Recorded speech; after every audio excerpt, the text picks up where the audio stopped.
The Kayfabe Crunch is hammered thanks to Guzzly. Isolating at home? More time with yourself? Suffering from depression? What you need is alcohol delivered at the touch of a button. Think of Guzzly as DoorDash for drinks. But legally, we're Guzzly for Guzzly. Order now and receive 2% off your next bottle of moonshine. The Kayfabe Crunch. I'm not just the news, I'm the best news. Well, it's certainly not my fetish. Good news! This is your Kayfabe Crunch for Saturday, November 21st, 2020. I'm Evan End of Days. Coming up, we have all the latest from SmackDown. Plus, we find out the winner of tomorrow's Survivor Series event by running the data through a highly accurate, highly expensive prediction AI. But first, on this day in grappling history, in 1988, Ted Turner signed the deal to acquire Jim Crockett Promotions. And of course, he rebrands as World Championship Wrestling. You know, looking at the landscape with Ted Turner, Vince McMahon, Tony Khan now, of course, this is the absolute most that billionaires should be allowed to do. If billionaires only wanted to acquire wrestling promotions instead of, you know, orchestrating the slow demise of our species for perceived material gain, the world would be a better place. And not on fire. And in 2009, Ric Flair and Hulk Hogan faced off in Melbourne, Australia. Now, this was Flair's first match since his emotional retirement against Shawn Michaels the year prior. Spitting in the face of narrative closure for a massive paycheck, Michaels competed in Saudi Arabia in 2018. Thanks for choosing this prime cut of wrestling news beef. Help yourself to a hot plate and lather it in fact-based gravies. And now, let's get on with the total tribute news. Top story. A whole lot of nuttin'. Actually, I should say nothing properly, otherwise it just sounds like nutting. SmackDown opened with, well, lots of people saying lots of things, but not really, so let's get to it. The Street Profits welcomed us to the new and improved Champions Lounge. It's the same as before, but now with added popcorn. And they hyped us for Survivor Series.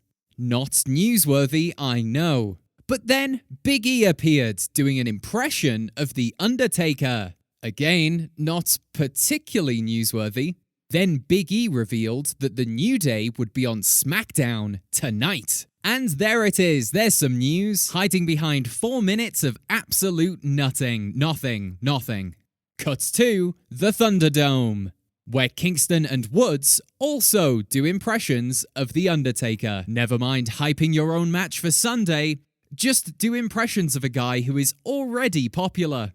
Then Sami Zayn showed up, spouting something about the Intercontinents being better than the United States, which the data here says is true. Then King Corbin arrived for some reason, and then Ziggler and Rude came out for, oh, I know this, a tag title opportunity. Yes, finally, someone has motivation. The New Day suggested that both teams, I guess Zayn and Corbin are a team now, let's say they're in an inflatable bubble rolling down a hill, because they're Zorbin, face off against one another to decide which SmackDown team gets to fight for the Raw tag team titles. I'm an ardent defender of the soft brand split, but even this is too much. The villains instead ganged up on the New Day until the Street Profits arrived on the scene. Then an 8-man tag broke out, which the good guys won, and Survivor Series is this Sunday. And that was your top story. I know. 2 days before a pay-per-view. Just a bunch of people saying a bunch of things until they didn't. And now it's time for your fast count. The sword in the trunk of news. Bayley and Natalya added to Team SmackDown. Bayley declared herself the captain. Natalya declared herself the boat, which is good, as they'll be facing Nia Jax, a big C. Yet another person betrays Cody Rhodes. You know, you'd start to think that the man has some sort of victim complex, if his entrance weren't already conveying as such. Murphy finally defeats Seth Rollins. The moral of the story: sleep with your enemy's teenage daughter, and you too can destroy your local religious leader. Wait, what? Reigns and McIntyre didn't use microphones for their contract signing, but we could hear them so clearly, calling into question the use of microphones in wrestling for the last 35 years. The Inner Circle flew to Las Vegas in a pandemic. Jericho reportedly disappointed there weren't crowds of people to spit on. Otis named the final member of Team SmackDown. Gable's Alpha Academy is taking credit for his success. Reports suggest that the Alpha Academy is just a front for far-right activities, and that a more apt name would be the Beta Brigade. William Regal announces War Games! a team of 4 starting a feud with the Undisputed Era. Sort of gave it away, but we appreciate the War Games! The Undertaker to appear on Survivor Series tomorrow. Sources say he'll leave his hat and coat in the ring one final time. But we're more concerned about him committing to a peaceful transfer of the spotlight. And that's your fast count. You've been counted out. Go on, get swinging. Tomorrow is Survivor Series. It's the one night of the year where Raw and SmackDown go head to head. Apart from, of course, the draft and the weeks surrounding the draft, other major pay-per-view events, special episodes, and basically whenever the ratings are low. But apart from those examples, tomorrow is the only time these brands will face off. Now, here at Crunch HQ, we've invested in a rather expensive piece of artificially intelligent software in order to predict the outcomes of wrestling matches. So, Hostradamus, why not say hi to the listeners? Sorry. Please excuse me. Hello. And could you tell everyone the purpose of your existence? My purpose is to predict the outcomes of professional wrestling matches by analyzing the data of the participants. By looking at the statistics, history, and weather conditions, I can accurately conclude who will be victorious. Excellent. Now, I won't be disclosing the actual figure we spent on Hostradamus, but let's just say that this week I learned you can remortgage your home up to 4 times. Amazing stuff. Hostradamus. Obviously, Survivor Series is about Raw versus SmackDown. Also NXT in 2019. See, it's accurate. So my question for you today is quite simple. Which brand will be victorious and be able to claim all important bragging rights for the next year?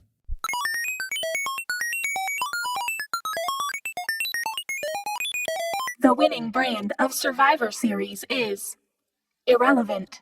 Well, it's important to our listeners and fans around the world, and, well, it's important to me, so I can place a bet and start to pay off my several mortgages. The winning brand of Survivor Series is irrelevant. Right, well, I've just explained why that's not the case. If anything, it's the opposite. It's relevant. It's highly relevant. The winning brand of Survivor Series is irrelevant. Right, you listen here, Hostradamus. I bought you, and I can quite easily destroy you if I have to. So would you mind, kindly, explaining why the result is irrelevant? Because WWE only puts an emphasis on brand supremacy during the month of November. which itself is 1 month after the draft, meaning wrestlers don't have time to form bonds and loyalties to the brand they compete on. The entire competition aspect of Survivor Series is flawed, and therefore, irrelevant. Hang on, I think I know what's happening here. Yep. Yep, that's the problem. Someone installed a SMARC chip. Let's just remove that. There. Okay, Hostradamus, which brand will be victorious at Survivor Series? We are all winners because WWE is so entertaining. Let's go, Cena.